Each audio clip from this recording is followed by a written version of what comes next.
Far Cry 3, um marco na história dos videogames e pra mim tão marcante quanto imaginei que seria. Um jogo que me fez amar e odiar ao mesmo tempo a empresa Ubisoft. Amar o fato deles terem feito um jogo com tanto carinho e esmero, com tanto cuidado e dedicação, mas odiar o fato deles pegarem tudo aquilo que eles construíram e transformarem em fórmulas massivas de produção para obter mais lucro. Falei um pouco sobre esse jogo no meu vídeo da exaustiva franquia Far Cry, mas o pouco que eu falei não exemplifica o quão incrível é esse jogo. Quero mostrar aqui o porquê esse jogo é tão perfeito, e com certeza um dos melhores da história. Mostrar o quão incrível são suas mecânicas, seu mundo, sua fauna animal e seus personagens, seus incríveis personagens, que conhecemos durante a história. Um jogo lendário, principalmente um jogo insanamente bom. Jason,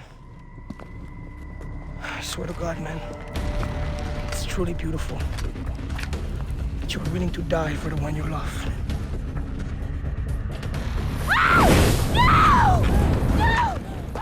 A franquia Far Cry na época já era consolidada. Far Cry clássico já foi um marco por conta de seus gráficos incríveis e um ótimo FPS pra época. Far Cry 2, mesmo que não sendo um jogo de mesmo sucesso que o primeiro, cumpriu bem o papel de uma boa sequência, aprimorando as mecânicas e melhorando a gameplay. Um mundo aberto gigante pra época, com tons de realismo como o balanço das árvores, o tom amarelado desértico, além da gameplay igualmente realista, com mecânicas de consertar seu carro, se localizar e movimentar-se utilizando o GPS, entre outras coisas que tornam esse jogo melhor que o primeiro. Mas com a chegada de Far Cry 3, todas as expectativas foram superadas. O jogo se demonstrou completamente revolucionário, novamente uma grande evolução de seu jogo anterior, sendo jogos completamente distintos. Um dos grandes defeitos que Far Cry 2 apresentava era o fato de ser muito repetitivo, com missões principais chatas, não chatas exatamente, mas o fato de fazermos a mesma coisa o jogo inteiro tornava elas chatas. Ficamos o jogo inteiro indo de um lado para o outro, matando tudo e qualquer tipo de inimigo, sem nenhuma mudança de gameplay, pois nem o stealth na época era bem aprimorado. Diferentemente de Far Cry 3, que aprimorou e expandiu tudo que já foi estabelecido, com missões secundárias mais práticas e complexas, uma vida animal relacionada completamente com a história, uma árvore de habilidades que, por mais básica que seja, funcionava muito bem, e uma história incrível aliada a personagens e missões muito bem estruturadas, diferentes entre si. Um jogo muito bem feito que só não ganhou o jogo do ano por conta de ter sido lançado bem depois da premiação.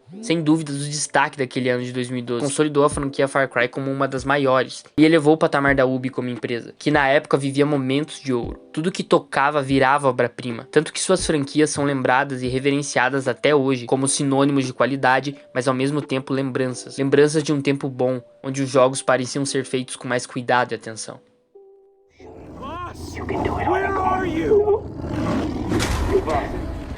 O jogo em suas mecânicas se demonstra simples, mas muito prático e eficiente. Missões que antes se baseavam em matanças massivas, agora se tornam missões mais complexas com um objetivo por trás, divididas em categorias como em Assassin's Creed, fonte principal da parte secundária do game, pois ambos têm a mesma base, desde as missões específicas de um único objetivo até os baús que possuem o mesmo símbolo de Assassin's Creed 2, mas de forma alguma se torna massivo ou entediante as missões desse game. A Ubi pegou tudo que deu certo na saga Assassins e transcreveu em Far Cry, de maneira incrível, pois a base se mantém, mas a qualidade das missões estão sempre elevadas. Elas estão divididas em missões de caça, onde temos que caçar animais lendários para o upgrade de nossas bolsas, sistema que funciona muito bem, pois levando em conta a ambientação e o contexto que estamos inserido, temos uma evolução simples, mas aparente ao jogador. E além desse progresso, são missões que variam entre si, pois não se tem apenas a caça de animais lendários nessa categoria, mas também missões mais contextualizadas, como matar ursos em uma caverna para ajudar a proteger a população local. Missões de assassinato que novamente possuem o mesmo defeito que destaquei no vídeo de Ezio, em que as missões de lá possuem uma repetição mais acentuada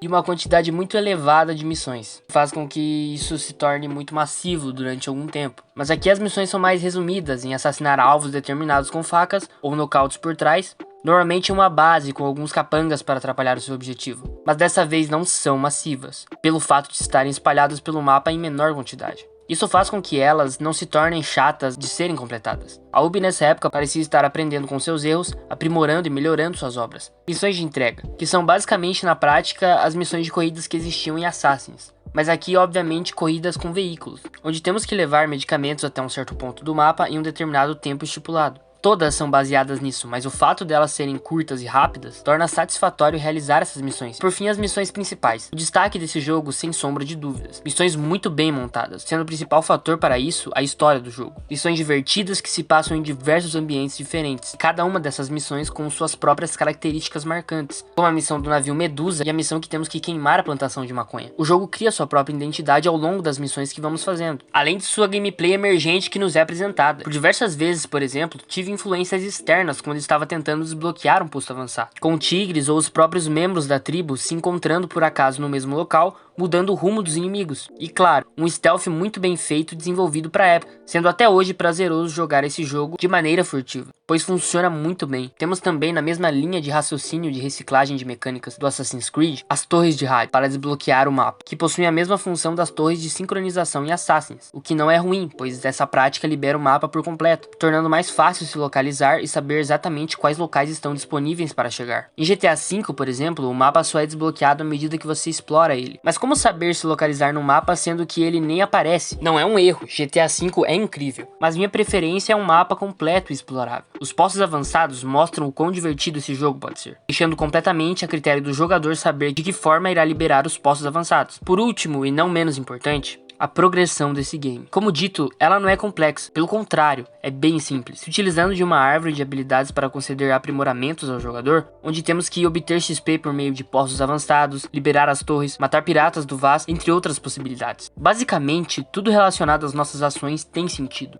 Tudo fica interligado aos acontecimentos da história junto à progressão. Um jogo muito bem montado, que aliado à história, se torna perfeito. Oh, fuck! Oh, no!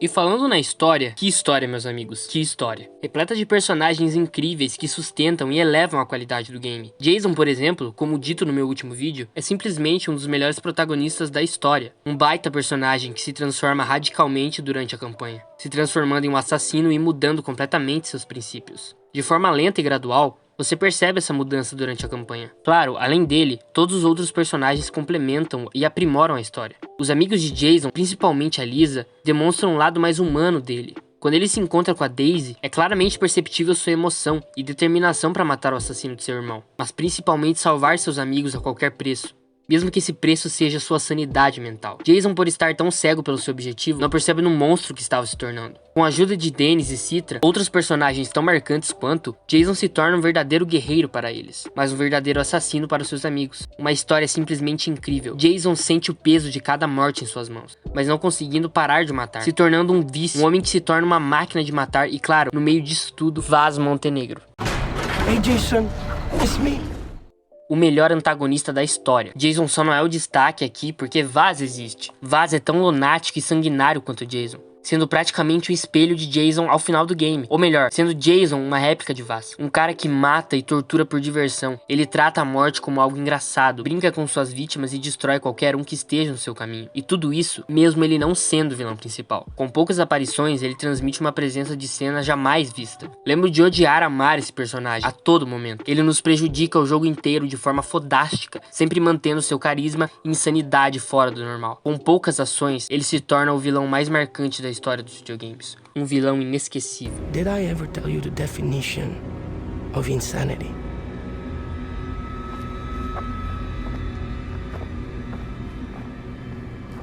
Oh, Jesus. No. Far Cry 3 é com certeza um dos melhores jogos da Ubisoft, talvez até o melhor. Ele une tudo que deu certo na fórmula da Ubi de maneira prática e efetiva, aliado a uma história simplesmente inesquecível. Não pelo enredo em si, mas sim pelos seus personagens fora de série. A Ubi mostra com esse game que não necessariamente precisa inovar na sua fórmula, mas sim aprimorá-la ao máximo possível, desenvolvendo seus personagens com cuidado e tornando o seu mundo, suas atividades secundárias, algo interessante a ser feito. Realmente um jogo muito fora da curva para sua época, e melhor até que muitos jogos atuais, da própria Ubisoft inclusive, que saturou a fórmula e deixou de valorizar a qualidade dos seus jogos. Não são jogos ruins, mas sim medíocres, jogos básicos e às vezes jogos quebrados. Eu amo essa empresa, Far Cry é a franquia da minha vida e me dói ver o rumo que ela está tomando. Quero poder sentir novamente que estou jogando um jogo único. Se você joga Far Cry 2 e depois joga o 3, você percebe o quão distintos são esses jogos. A proposta é a mesma, mas o jogo não. Cada um tem sua própria identidade, diferentemente de quando você joga o Far Cry 5, por exemplo. Parece que você está jogando o mesmo Far Cry 3 com uma skin diferente, uma gameplay claramente melhorada, mas só isso não sustenta um jogo offline, focado no modo história. Far Cry 3 vai sempre ser um dos melhores jogos que joguei, e com certeza um dos melhores jogos da história.